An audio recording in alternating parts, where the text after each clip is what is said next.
Shalom, shalom, shalom. All right, you guys, very, very quickly. So, Yahuah was talking to me this morning about faith and how it's difficult for some, but easy for others.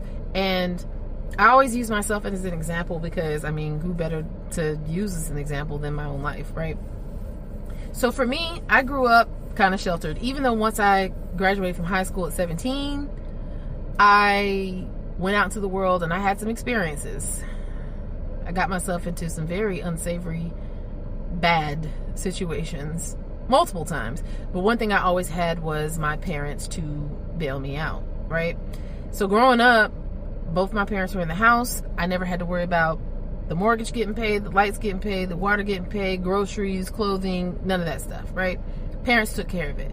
So I actually got to be a child to an extent.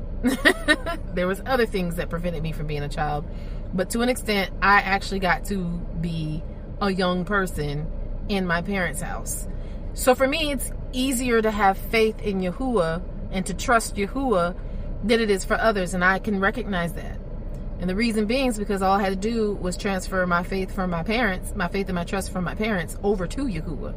I'm used to relying on someone else to do it for me. So what Yahuah is doing with me in this part of my walk is teaching me how to walk without that safety net. And yeah, I'll be 43 this year. So I'm a late bloomer. I am. However, all glory and esteem to Yahuah that he's still teaching me. So, and it's not necessarily teaching me how to do it on my own. It's just teaching me how to apply the faith that I have in him so that these hands, he said he would barak the works of our hands, which means our hands have to do some work, right? And I know that that's also a metaphorical thing that, you know, whatever we do, we have to have faith that he's going to lead and guide us through it. So I get it. But my point is, it's easier for me to have faith. So my challenge is to understand that I can do all things through Yahusha who strengthens me. That's where my challenge lies. Now, on the flip side of that, I grew up with a lot of friends that they lived in a single parent household. They had the lights, the gas, the water cut off multiple times. Didn't know where the food was coming from. A lot of times they had to drop out of school in order to get a job to help their parent pay for pay the bills, or they had to pay all the bills on their own because they had an addict for a parent. A lot of my friends had sexual assaults happen to them when they were younger, so they have some mentalities. They got some mentalities, and I actually have a lot of friends that have had that happen to them. Then I had the ones that they had to be the parent to their younger siblings because their parent either was always gone working or an addict, or just missing, MIA, you know what I'm saying? So with that being said, I understand and recognize that having faith in Yahuah for someone that grew up like that is a little bit more difficult, and the necessity for Yahuah to raise them a little bit differently because they're used to their hands always being the thing that got things done. So when Yahuah sends them out and says, do this, that, and the other, it's like, all right, cool. Because they're used to that. So what things might look like for them is Yahuah might take some things from them, like a house, a car, a job, and put them in a situation where they have to rely on only Yahuah to do it for them. And so that they understand that Yahuah, if Yahuah doesn't do it, it's not going to get done, whether your hands work or not. So they might start. So if you're one of those people, you might be experiencing every time you try to do something, it's not working. So your challenge is to go to Yahuah and say, is this what you want me to do? Or is this what I'm trying to do on my own accord? You know what I'm saying? So that is something that Yahuah has been talking to me about, because I am in a place right now where I am not fellowshipping, and that is by instruction and by choice. Since Yahuah fully woke me up in 2019. From the time Yahuah woke me up until early last Babylonian year. So the beginning of last Hebraic year, it was the beginning of the Babylonian year. So the beginning of 2025. That was the last time I was actually in a fellowship. And from the time he woke me up from 2020 till that time, I just kept experiencing hurt. You know what I'm saying? And there's a good deal of it that I don't believe that was intentionally done. It was just things inside of me that were being triggered. And I was actually submitted myself to Yahuah, so he was allowing those things to trigger me so that he could show me what it is that I needed to continue to submit over to him, so that he can clean that up out of me, so that I could be more stable in those areas and it wouldn't continue to be a problem for me. Because if we're easily offended, we're not walking in love, right? Love is not easily offended. That's what 1 Corinthians says. So with that being said, he had to allow certain things to happen, and I give him all glory and praise for it. However, I'm in a place right now where I'm more comfortable with just being with Yahuah, and that's where he has me. One of our Akotis recently asked me if I wanted to join a fellowship that she's a part of. It's just a group. It's not like a Bible study fellowship, but it's just a group. And I told her I would ask Yahuah, and then Yahuah immediately, when I did ask him, put me into a situation where he showed me that I'm not quite ready for that yet, because there's still more things that have to come out.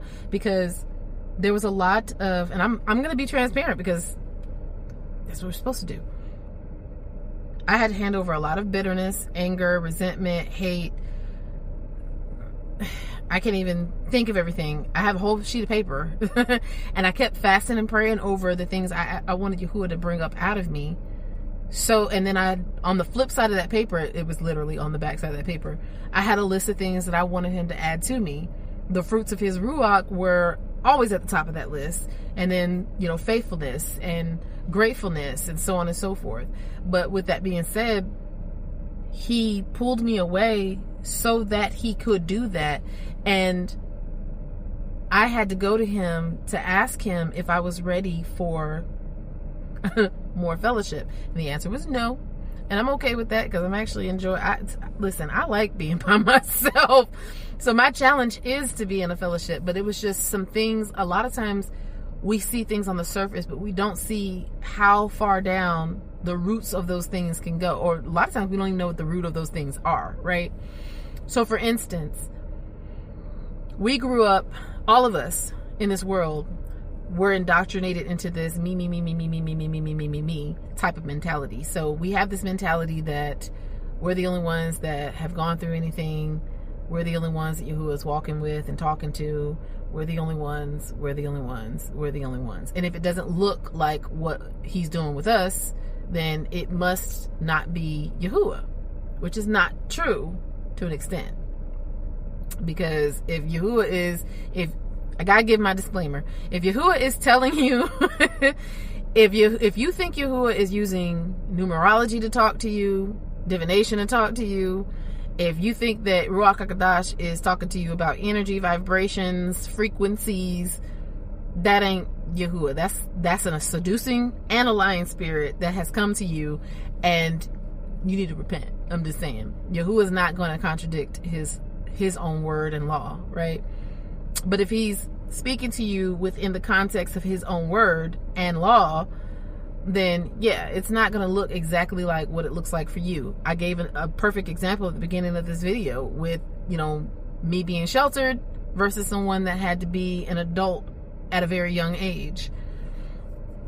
It's going to look different how Yahuah raises me up, because now he's put me in situations where I have to keep doing things with my hands, showing me that, you're sufficient. But then for the other person, he's removing their hands from things, showing them that he's got to do it. So my lessons are going to be tailored towards me, and their lessons are going to be tailored towards them. But we're still walking on the same Kadash narrow path. It's the same path.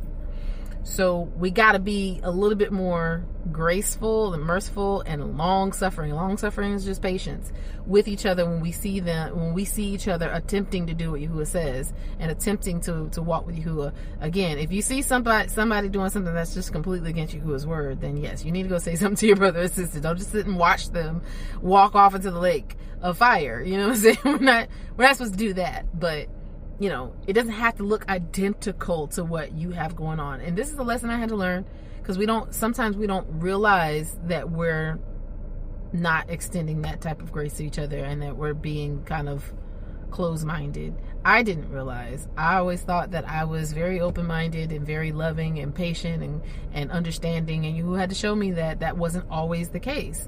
And I'm humble enough to say, all right, that's fair. You know what I'm saying? And that could very well be the cause to some of the hurt that I experienced and some of the ended relationships. Again, it could also be some things that they got going on. I don't know. It doesn't really matter. What matters is, am I learning the lesson or not? Because Yahuah is not putting his Ruach into a dirty vessel. So we have to continuously, every day, work out our salvation with fear and trembling, right? Which means we have to be self-controlled. We have to govern ourselves accordingly. Which brings me to some of the lessons that he taught me. He taught me about autonomy. Autonomy is just self-governance. Learning how to exist outside of everything and everyone else. So what that allowed me to do was, when a relationship would end or pause, I didn't obsess over the reason. Because I used to obsess over, oh, why did they leave? Is it something I did or said? And why this and why that? And, you know, speaking to Yahuah ad nauseam, you know, just about nonsense. And, Yahuah was very patient to listen. And then, you know, when I got done, he was like, are you done? You finished? All right. So you remember what I said when, you know what I'm saying? So praise Yahuah for that. But said all that to say, I used to obsess over that. Now, when it ends, I'm like, all right, it was just time for it to end. Or even if it pauses, it was just time for it to pause. I'm no longer torn apart by that. Then he taught me the power of the word no. I was a huge people pleaser, and that was rooted in me always trying to prove to my parents that I was enough, because I never felt like I was to them. So with that being said, I would purposely gear my behavior, my speech to people around their feelings. I would tailor my speech and my actions around a person's feelings. But the thing about it is, our hearts are deceitful and deceptively wicked. I might be saying that backwards. Jeremiah 17:9. So deceitful and desperately wicked, that's what it is. Glory to your name, Yahuah. So with that being said, I was literally conforming myself to another person's flesh instead of to Yahuah, and it was causing me a lot of angst behind it, because I was never allowed to actually just be me. I had to be who everybody else wanted me to be so they wouldn't be mad. So Yahuah taught me no. He taught me that sometimes you're going to have to tell somebody no, and they're going to be mad, and you're going to have to be okay with them being mad. Because if I didn't tell you to do it, don't do it. If I didn't tell you to go, don't go. And if they get mad, that's between me and them. That's what Yahuah said to me. Which leads me into the other thing. Sometimes he had to teach me to be okay with someone viewing me as a villain in their story. And this is only if I truly was doing what Yahuah told me to do and walking according to his word and attempting to be a good and righteous sister to someone, and then they still view me as a villain. That's what I mean. Now, if you out here doing some heinous things to people and they view you as a villain, that's what you is. That's why they view you that way, right? But he had to show me, like, because other people are experiencing the same washing that I'm experiencing, that there's going to be times that I might do or say something and offend someone, not realizing that I did so. Because I'm triggering something that's deep down inside of them, just like I was having stuff triggered that was deep down inside of me. And they might not recognize it. They're putting my face to their anger, just like I was putting their face to my anger or my upset or my pain, right? So I have to be okay with someone being like, oh, she's just mean and blunt and she ain't got no type of love. I got to be okay with somebody saying those things about me to other people. Because if Yahuah didn't say that that's what the case was, if Yahuah said contrary, then it doesn't matter what they say, right? All that matters is what Yahuah says. Which brings me to the next point. Let them slander you. Let them destroy your reputation. If you let them do whatever, because when you let them, discernment starts to kick in. I don't know why this car does this, but when you let them, then discernment starts to kick in, right? So think about it. Go back to the whole people pleasing thing. When I was people pleasing, I was tailoring my speech and my behavior to another person's feelings, which means that I wasn't seeing who they really were, and they weren't seeing who I really was. Because I was let's just call it what it is. I was being fake. And they also were being fake because they were putting their best foot forward because I made them feel good in their flesh. I was putting my best foot forward to make them feel good in their flesh. So all of us was being fake. But Yahushua told us that it's out of the abundance of the mouth the heart speaks. Reverse that. So they were purposely not saying anything to push me away. Because back when I was a people pleaser, I was Miss Popular. So they were purposely saying and doing things to not push me away because, again, I made them feel good in their flesh. But then once I started saying no, and once I started to be autonomous, and once I started being okay with being the villain, then I started to see or hear what they really thought. Because that's what was coming out of their heart, right? So now I'm getting to see who they really are, and they're getting to see who I really am, because now I'm okay. For the longest time, I didn't tell people how I truly felt, because I witnessed too many times that people couldn't handle how I really felt. Because I'm the type of person where I feel like we're adults, so we should be able to just, but again, going back to what was said in the beginning of the video, that's not the case for some people. Some people have a different mentality, and who had to show me that. So with all of this being said, I had to learn to let people be who people are. And all of that is based in control. We all, and I'm saying we all because it's true for all of us. We all, even if we don't recognize it, want to have control over our lives and the lives of others. And if you're somebody that doesn't like for your reputation to be tainted and your name to be drugged through the mud by somebody that, you know what I'm saying, just had a falling out with you or something like that, understand that is rooted in control. You want to control the narrative. You want to control how people view you. You want to control what people say about you. And when you let go of that control, you relinquish it over to Yahuah. There's a lot of freedom in that. There's a lot of freedom in saying no. There's a lot of freedom in being autonomous. All of these things was Yahuah teaching me how to be made free. Whom the Son sets free is free indeed. He's showing me how to walk freely. You know what I'm saying? Because we could say we're free all day long, but if we're not walking as those that are, as someone who is actually free, we're still walking as someone who is in bondage. Now, I'm not saying be a jerk. Like, that's not what I'm saying. What I'm saying is it's okay to be who Yahuah called you to be. And if somebody doesn't like who Yahuah calls you to be, that's none of your business. Yahushua made himself of no reputation. And he is our example. We're supposed to follow him. Part of following him is doing what he did. So we make ourselves of no reputation. I said it before. My name, Yahuah. In the English, servant of Yahuah.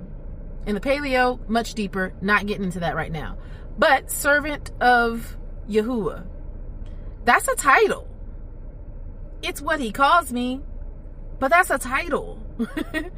And you know why he gave me that title? Because when I first woke up, I thought we was giving ourselves names. And I see a lot of my life in Shaul's life, Paul's life. So I was going to name myself Shaul Yah. I thought everybody was just changing their own names. And Yahuah said, pause. Then he told me to look up the word for servant. Then he told me to add a Yahoo on the end. Yahuah. And he said, that's your name. And he didn't explain to me at that time, but he later explained to me the reason why he did that was to keep me in a state of having no reputation. Not because he wanted to punish me or anything or make me feel like I'm less than, but to keep me from destroying myself by being puffed up with pride. So my name reminds me of my place in Yahuwah's kingdom as his daughter who serves her father, right?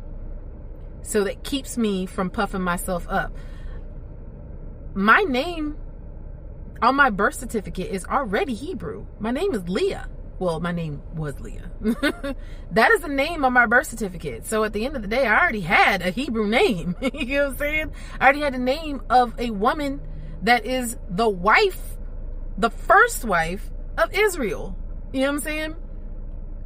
But hopefully you can understand why it's important that that's not the name that Yahuah has me using, because you see how quickly it is to be like, oh, Leah was the first wife of Jacob. You know what I'm saying? She's the first wife, the true wife of Israel. You see how easy that pride can come up when you start doing things like that? So he said, yoink, Yahuah. That's your name. You feel me? You feel me? Yeah. Making ourselves of no reputation.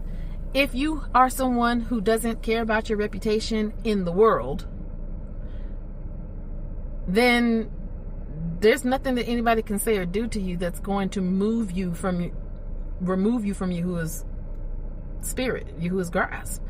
What causes us to be removed from his grasp is when we start chasing down those that are slandering us, chasing down those that are, you know what I'm saying, lying on us. We start chasing down these accusations, and what that's doing is it's luring us out of the presence of Yahuah, because our focus is now on these little fires that we're trying to put out instead of on Yahuah. And that's the whole reason why those things happen, is to draw our attention away, because the enemy knows he can do nothing to us in the presence of Yahuah. We in the presence of Yahuah, that means he got to come up into the presence of Yahuah to try to snatch us out of the presence of Yahuah.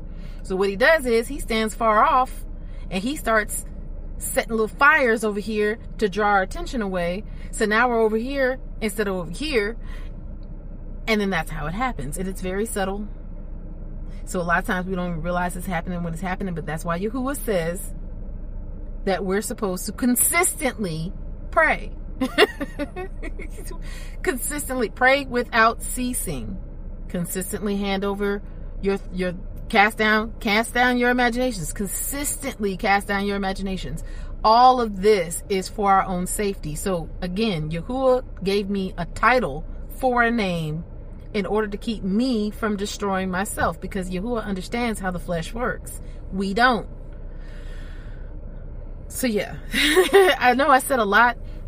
But yeah, autonomy, being okay with being the villain, letting people be who they are. Because again, when you start hearing them voice how they truly feel, and you start watching them do what they really want to do, then your discernment can kick in. Because until you do that, you're not truly going to know if they're a good or bad tree. If you're constantly making someone feel comfortable in their flesh, and they're constantly making you feel comfortable in your flesh, you guys are always going to view each other as good trees because I like them. But he said Yahuah said to be no respecter of persons. So that means that how we feel about a person has nothing to do with who that person is in Yahuwah's kingdom or outside of Yahuwah's kingdom. It has nothing to do with whether they're a good tree or a bad tree. There's somebody that might be watching this that might hate everything about me. However, if I'm displaying the fruits of the Ruach, then baby, you got to call me a good tree whether you like it or not. You know what I'm saying? Now, you might love me to life. But if I'm constantly showing the works of the flesh and no fruits of the Ruach, then baby, you got to call me a corrupt tree. It has nothing to do how you feel about me. It has everything to do with what Yahuah said is clean and unclean. He's teaching us how to determine what's clean and what's unclean. And then he tells us not to eat from those things that are, not to eat the unclean, only eat the clean. So if I'm a good tree that makes me clean, which means when I'm speaking to you, it's okay for you to listen to the things I'm saying. But if I'm an unclean or a corrupt tree that makes me unclean, which means you need to not listen to the things that I'm saying. You know what I'm saying? Like, it's really easy, but we make it difficult because the flesh is fighting. The flesh doesn't want to concede. The flesh, again, goes back to that control. We want to have control over ourselves. We want to have control over each other. And we want to have control over Yahuah. And it's just, that's not how things go. Right? So, when it comes to faith, walk with each other. Especially in this time. Because that's the last thing I want to say. I did a video and I talked about a dream. And in the dream, now I will say this much. Yahuah had to teach me this lesson, and I'm okay with what anybody feels, says about what I'm about to say. But I made a speculation in the video about something that it meant. So I talked about in the video how I saw all these people being whisked away into a city, and then the city became darkness and it was fireworks going off. And this is where the speculation came in. I said it was during the 4th of July, and I know it was the 4th of July because it was fireworks. Now, I haven't celebrated any of the holidays in years. So I forgot about, well, any of the worldly holidays in years. So I forgot about the fact that they shoot fireworks during New Year as well. And the thing is, around New Year of this Babylonian year, is when the Buddhists were walking. And I was talking about how everybody was cheering, that was swept off into the city, not realizing it was a false light that was taking them. So the Buddhists walking in peace, that was a false light. So yeah. My speculation, I inserted that. The dream itself was true. The interpretation, minus my speculation, was also true. And one of the last things that Yahuah had me to mention was I was going into a hotel. The hotel represented his kingdom, because in my house is many mansions. In my father's house is many mansions. If it were not so, I would have told you, right? So if you think about a hotel houses a lot of people, and each room is kind of like a mini apartment. It's not a mansion, but it's like a mini apartment. So Yahuah used that that was the visualization he used for me in the dream to let me know that the hotel represented his kingdom. And then as I was walking in, it was me and 3 other women that were Israelites. But the reason why it was me and 3 women is because Yasharal, in relation to Yahusha, is a bride. So he used 4 women. But out of the 4 women, the 3 women that were with me said they were going into the hotel, but then they walked down the street and around the corner. So even if they were attempting to go in to the hotel, they were going in some other type of way. Whereas I was going in through the door, which is Yahusha. So Yahuah was showing me in this dream that there was going to be a following away that happened. And I've been seeing for myself, and I've been hearing from other people that they are too witnessing a falling away. So Yahuah has me saying these things for those that are not yet fallen away, because it's a lot of people falling away right now.